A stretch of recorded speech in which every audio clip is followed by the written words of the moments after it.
I want to have a quick conversation with you about law firm economics, and to this conversation, I want to give you a complete guide. So, here are the fundamentals. It's really important to understand that when we talk about law firm economics, we're not just talking about profitability, because you can have a law firm, you can have a practice that is monetarily healthy, but always short on cash, right? So, we're talking about what? Cash inflows and cash outflows. And cash inflows and cash outflows actually, this sort of duality goes beyond just profitability. So law firm economics actually encompasses everything that you have to do to make sure that your practice is actually standing, not just from a monetary perspective, but also from an operational perspective, from a regulatory perspective. Okay, and so when we talk about the basics of law firm economics, it's important to understand that you have several avenues for revenue. Let me repeat that. There are several avenues for revenue. So if you're a lawyer, you can actually get get your revenue through legal consultations, through legal writing, through legal coaching or mentoring, through document review, among others. And it's important for you to understand that you do not want to put all your eggs in the same proverbial basket. Because see, the thing is, right now, today you are healthy, you're young, and you go to court to actually discuss a case, whatever. But if tomorrow something were to happen to you, you can always resort to other avenues for revenue. For example, legal writing. So we're speaking here about what? Legal writing services such as drafting contracts, legal briefs, demand letters, or some legal content writing for website blogs or other publications. Or you can really try legal coaching or mentoring. You can offer coaching or mentoring services to law students, recent graduates, or junior lawyers looking to advance their careers or improve their legal skills. So that kind of tutelage, that kind of stewardship will help you actually make money over time. So it's important to have this sort of diversification mindset. You can also try document review, right? Offering document review services by examining and evaluating legal agreements to determine its terms and conditions for individuals or businesses. So the thing is that when you are a lawyer, you are basically you have to diversify your revenue base, and that's going to help you when it comes to law firm economics. And when we talk about law firm economics, I have to talk about fixed versus variable cost in law firm operations, right? A fixed cost at a law firm is an expense that remains constant regardless of the level of production or sales. In other words, fixed costs do not vary with the quantity of legal services provided. This can be things like rent, salaries, benefits, software, subscriptions, and taxes and licenses. Variable costs, on the other hand, vary directly with changes in the volume of services provided within the firm. This means what? It means that as the firm becomes busier, variable costs increase accordingly based on the work that needs to be completed, and conversely, they decrease when there is less work. So variable costs include things like legal research fees, court filing fees, expert witness fees, litigation expenses, and settlement costs.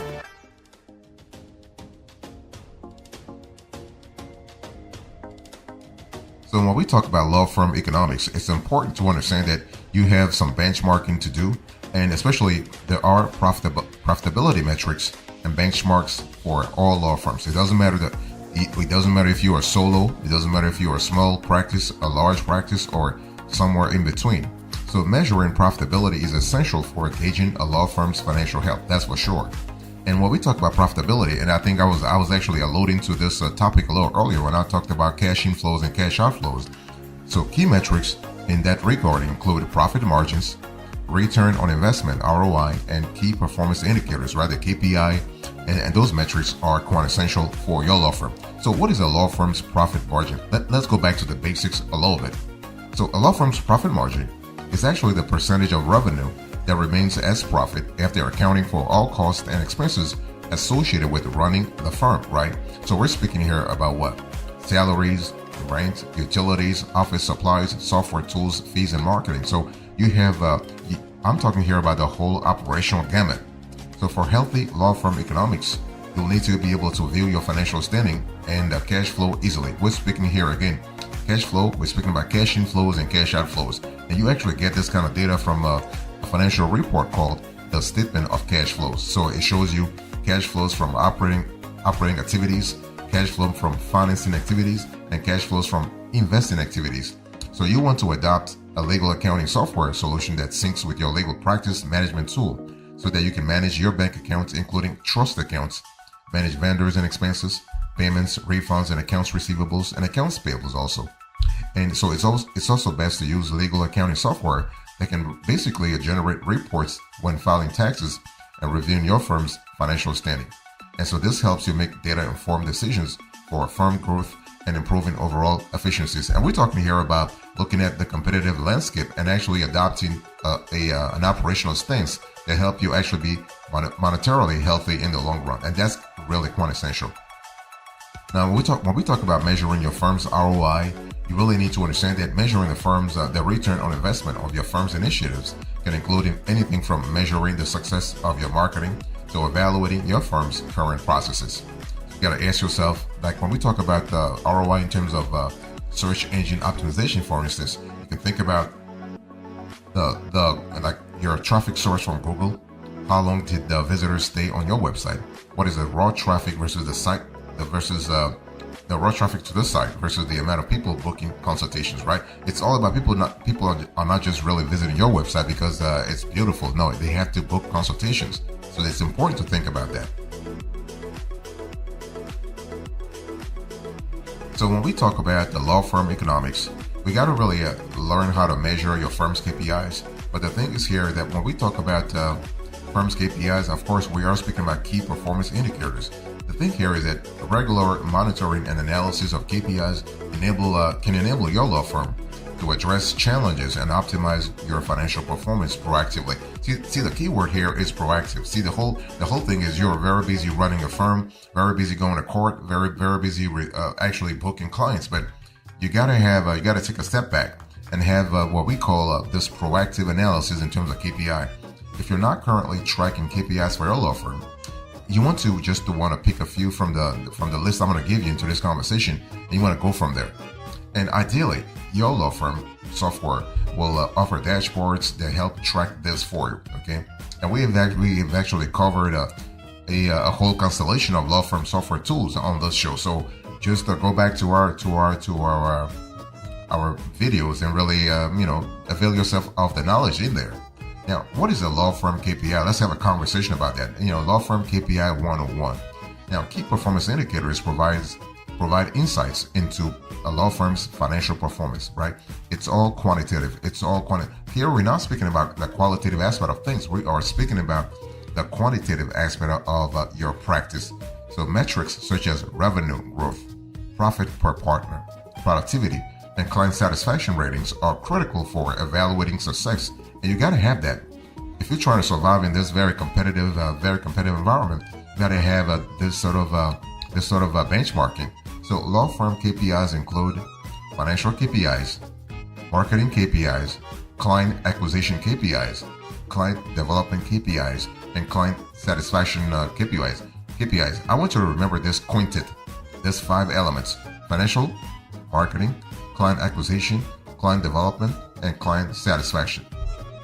Let me break it down for you. So when we talk about financial KPIs, you have revenue billed per month, revenue collected per month, amount of firm debt, operating account balance, and more. Marketing KPIs, you have the number of marketing actions taken, total website traffic, email marketing performance, and website landing page performance. Client acquisition, we are speaking about number of new clients, and that's kind of important. The number of new clients, this is a quintessential metric because that really speaks to the health. It actually speaks to the resilience of your law firm. Estimated case value, the acquisition cost, potential clients converted into clients, and more. And so when we talk about potential clients converted into clients, we are speaking about CRO, conversion rate optimization, right? And client development KPIs, you are speaking about the number of cases, matters closed, average value of cases closed, average fee per client, number of lawyers per client, and more. And client satisfaction KPIs, we are speaking about the number of referrals and client retention rates.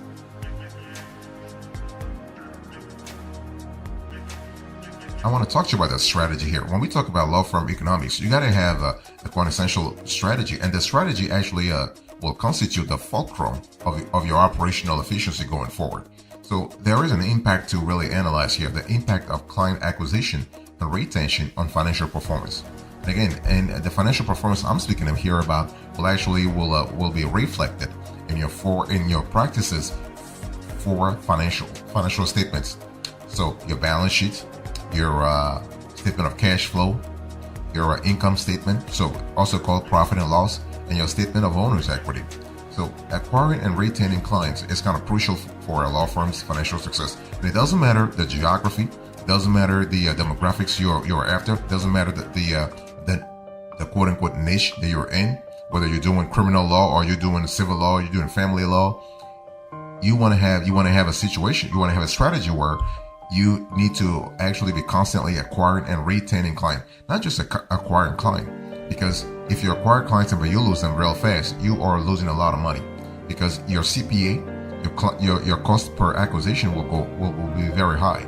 So acquiring and retaining clients, so you got to be able to retain those clients, and hopefully for a long run. Of course, you don't want them to get in trouble all the time, but you got to have a strategy where you can actually upsell them, in a good way. So effective marketing strategies, client referrals, and exceptional customer service contribute to healthy client acquisition, and you got to have that. And one of the top ways, based on our research, to actually acquire new clients is by having a search optimized website, SEO, making it a lot easier for a client to find you in your firm's practice area. So basically, Google is going to send you organic traffic. It's called organic traffic. And so using SEO best practices for your law firm's website can actually help you reach more potential clients and appear higher up in Google search results, acquiring more qualified leads without investing much money at all. So these days, if you want to retain clients, as a lawyer, you are expected to use legal technology to help make things easier for your clients. For example, an online calendar tool allows clients to book meetings with you at their convenience. Be flexible with in-person and virtual meetings. Adopt an e-signature solution and offer online payment solutions for fast and easy invoice payments. So by actually focusing on client acquisition, client satisfaction, and building strong relationship, you can actually foster long-term loyalty and encourage referrals to help boost profit growth and the reputation of your firm.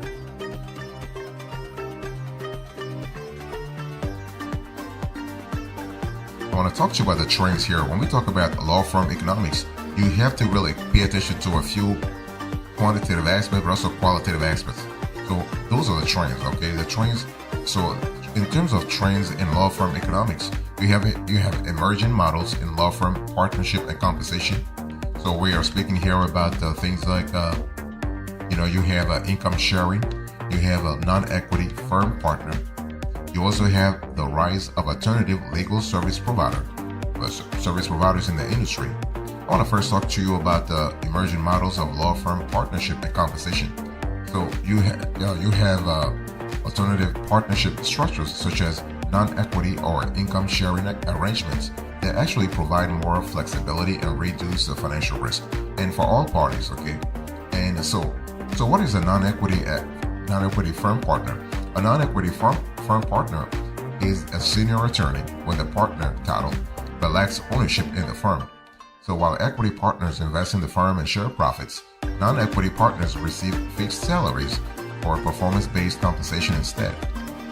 And so what is law firm income sharing? Now, law firm profit sharing means that the firm's employees receive a percentage or share of the profits based on quarterly or annual earnings. In law firms, profits are most often shared among the law firm's partners. So this is kind of cool. So these two law firm partnership structures, so income sharing and the other one that I told you, a non-equity firm partner, basically they entail paying out rewards to attorneys without giving up equity in the firm. And compensation models also evolve to reward performance and align basically financial incentives with the firm's objectives overall. And as a law firm, you want to embrace innovative partnership and compensation structures to attract and retain top legal clients, but also legal talents. You also have the rise of alternative legal service providers in the industry. So basically, you are speaking about companies that offer legal services outside of traditional law firms, and so they actually extend a spectrum, a whole constellation of legal services, including document review, document management, legal research, legal process outsourcing, and litigation support to clients requiring legal aid. So that's an important element to think about.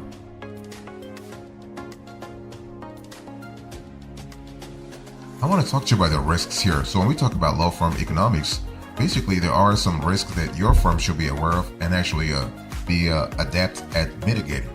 So first of all, to actually keep a pulse on the health of your firm, you need to be able to manage risks and anticipate downturns in the economy. I mean, they happens all the time. You saw like within COVID, I mean, after COVID or during COVID for that matter, or even longer before, you had 2008, stuff happens, right? All the time. So the last thing you want to have is to actually be on the wrong end of the spectrum.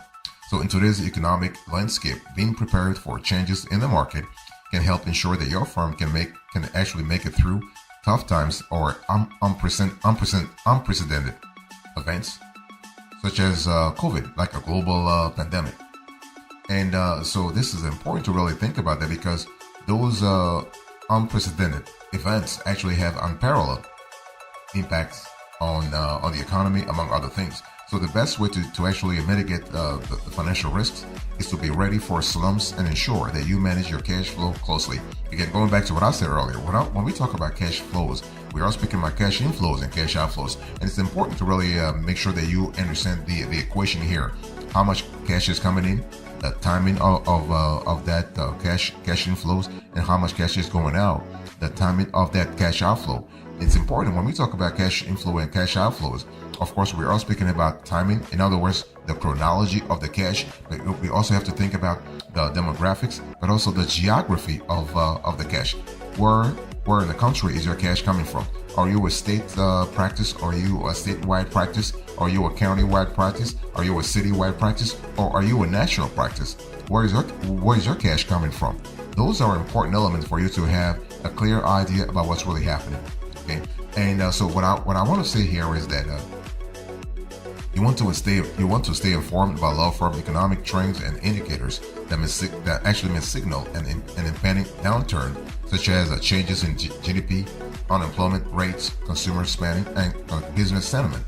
And you want to use this information to adjust your firm's strategies and ensure you allocate resources proactively. And law firms such as yours can prepare for changes in the economy by adapting and diversifying revenue streams. For example, by starting to offer document review services, controlling costs, and offering flexible fee arrangements. And law firms can also look to expand their practice into new practice areas to actually diversify their services and generate more revenue. It's all about not putting all your eggs in the same basket, in the same proverbial basket.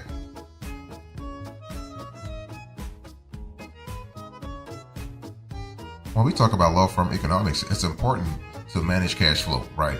Financial risks such as a client non-payment or unexpected expenses can destabilize a law firm's finances, especially its balance sheet, resulting in unstable law firm economics.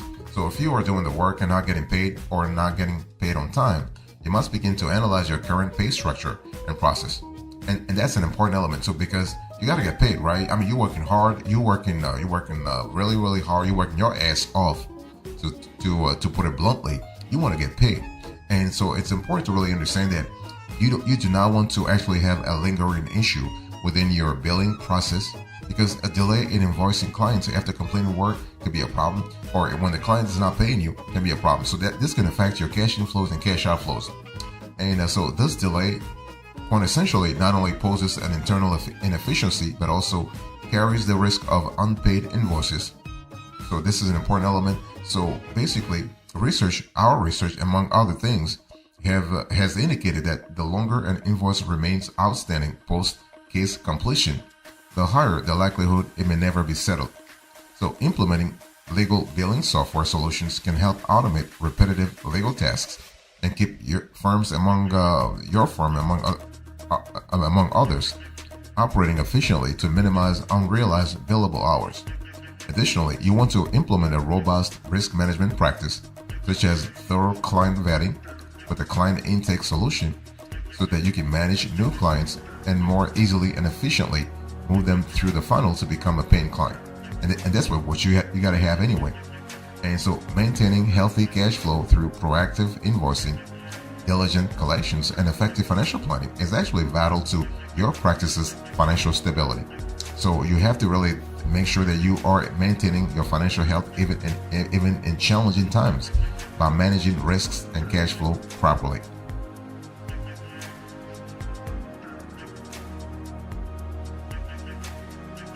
So what are the closing arguments here? In today's conversation, I talked to you about law firm economics.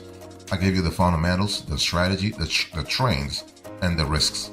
Thank you so much. God bless you. I'll see you next time. Until then, remember, stay marvelous.